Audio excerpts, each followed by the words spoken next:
வணக்கம், welcome to foods of India. இன்றைக்கி நம்ம ஒரு டேஸ்டியான முட்டை கிரேவி எப்படி ரெடி பண்ணுறதுன்னு இந்த வீடியோவில் பார்க்கலாம். இந்த முட்டை கிரேவி இட்லி, தோசை, சப்பாத்தி, பரோட்டா எல்லாத்துக்கும் ஒரு சூப்பரான காம்பினேஷனாக இருக்கும். அதே மாதிரி சாதத்துக்கு சைட் டிஷ்ஷாகவும் நம்ம எடுத்துக்கலாம்.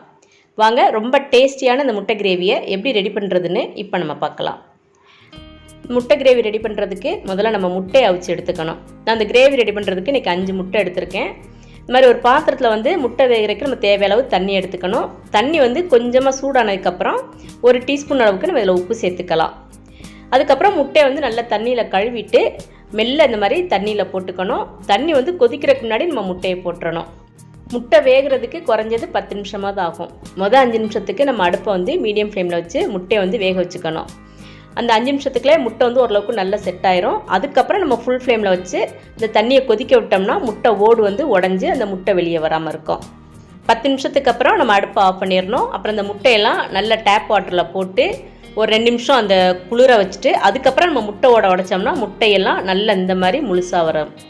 முட்டை கிரேவி ரெடி பண்ணுறதுக்கு முட்டையை நம்ம 2ஆக கீரியும் எடுத்துக்கலாம். அப்படி இல்லைன்னா கத்தியில் கொஞ்சமாக கீறி விட்டுக்கலாம். இல்லைன்னா ஃபோக்கில் இந்த மாதிரி குத்தியும் நம்ம முட்டை கிரேவி ரெடி பண்ணிக்கலாம். நான் இந்த மாதிரி ஃபோக் மூலமாக குத்தி தான் அந்த கிரேவி ரெடி பண்ண போகிறேன். இப்போ 5 முட்டை இந்த மாதிரி ரெடி பண்ணதுக்கப்புறம் இப்போ ஒரு கடாயில் 1 டீஸ்பூன் அளவுக்கு எண்ணெய் சேர்த்துக்கலாம். அடுப்பை சிம்மில் வச்சுக்கணும். இப்போ 1/4 டீஸ்பூன் காஷ்மீரி மிளகாய் சேர்த்துக்கலாம். அப்புறம் 1/4 டீஸ்பூன் உப்பு, 1/4 டீஸ்பூன் மஞ்சள் தூள்.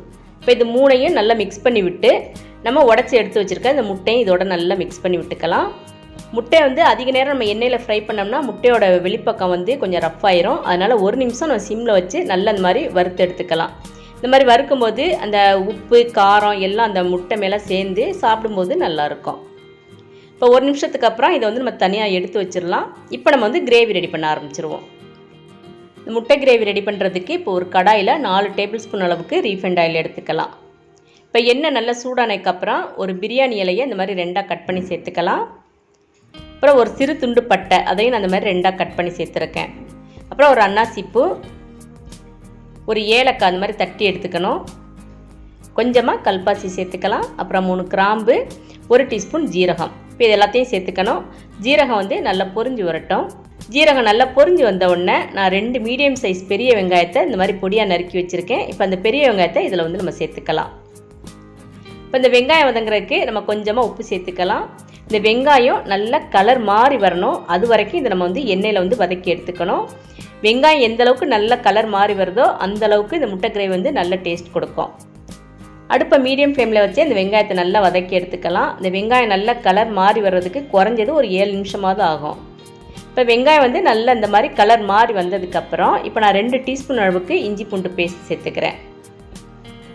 இஞ்சி பூண்டு பச்சை வாசம் போகிற வரைக்கும் நல்லா இதை வதக்கி எடுத்துக்கணும். இப்போ கொஞ்சமாக கறிவேப்பிலை சேர்த்துக்கலாம். இப்போ இது கூட 2 டீஸ்பூன் மிளகாத்தூள் சேர்த்துக்கணும். நான் 1 டீஸ்பூன் காஷ்மீர் மிளகாயும் 1 டீஸ்பூன் ஆர்டினரி மிளகாத்தூளும் சேர்த்துருக்கேன். 1 டீஸ்பூன் மல்லித்தூள் சேர்த்துக்கலாம்.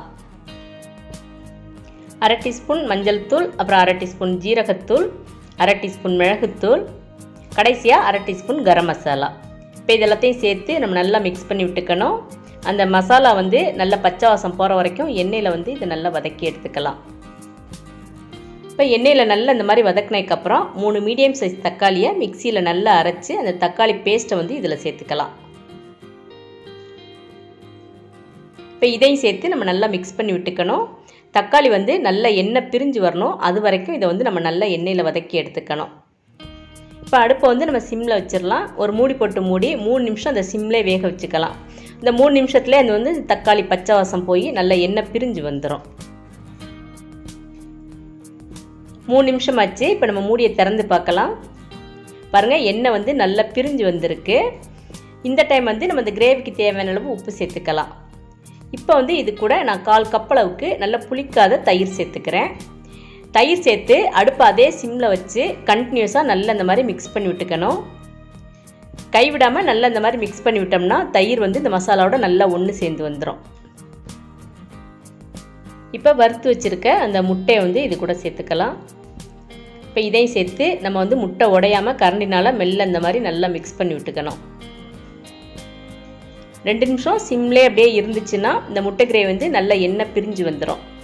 இப்போ இதை வந்து நம்ம சாதத்துக்கு சைட் டிஷ்ஷாக எடுத்துக்கிறோம் அப்படின்னா இதோடய நம்ம அடுப்பு ஆஃப் பண்ணி இதை வந்து நம்ம சர்வ் பண்ண ஆரம்பிச்சிடலாம். இது வந்து டிஃபனுக்கு நம்ம சைட் டிஷ்ஷாக எடுத்துக்கணும் அப்படின்னா கொஞ்சம் வந்து கிரேவியாக வேணும். இப்போ அதுக்கு வந்து நம்ம இது கூட 1/2 கப் அளவுக்கு தண்ணி சேர்த்து இதையும் நல்லா மிக்ஸ் பண்ணி விட்டு ஒரு மூடி போட்டு மூடி 2 நிமிஷம் சிம்லேயே நல்லா வேக விட்டுக்கணும். 2 நிமிஷத்துக்கு அப்புறம் மூடியை திறந்து பார்க்கலாம். முட்டை கிரேவி வந்து நல்ல எண்ணெய் பிரிஞ்சு பார்க்கவே ரொம்ப அட்ராக்டிவாக இருக்குது. இந்த மாதிரி கொஞ்சம் கிரேவியாக இருந்தால் தான் நம்ம வந்து டிஃபனுக்கு வந்து சைட் டிஷ்ஷாக எடுத்துக்க முடியும். இப்போ நம்ம அடுப்பை ஆஃப் பண்ணிவிட்டு கடைசியாக நம்ம வந்து பொடியாக நறுக்கின கொத்தமல்லி தலையை தூவி விட்டுறலாம். அவ்வளோதான். இப்போ சூப்பரான டேஸ்ட்டில் முட்டை கிரேவி ரெடி ஆயிருச்சு. செம்ம டேஸ்ட்டில் இருக்க இந்த முட்டை கிரேவியை நீங்களும் ட்ரை பண்ணி பார்த்து எப்படி இருந்துச்சுன்னு கமெண்ட்ஸில் சொல்லுங்கள். இந்த வீடியோ உங்களுக்கு பிடிச்சிருந்ததுன்னா ஃபுட்ஸ் ஆஃப் இந்தியா சேனலை சப்ஸ்கிரைப் பண்ணி சப்போர்ட் பண்ணுங்கள். தேங்க்ஸ் ஃபார் வாட்சிங்.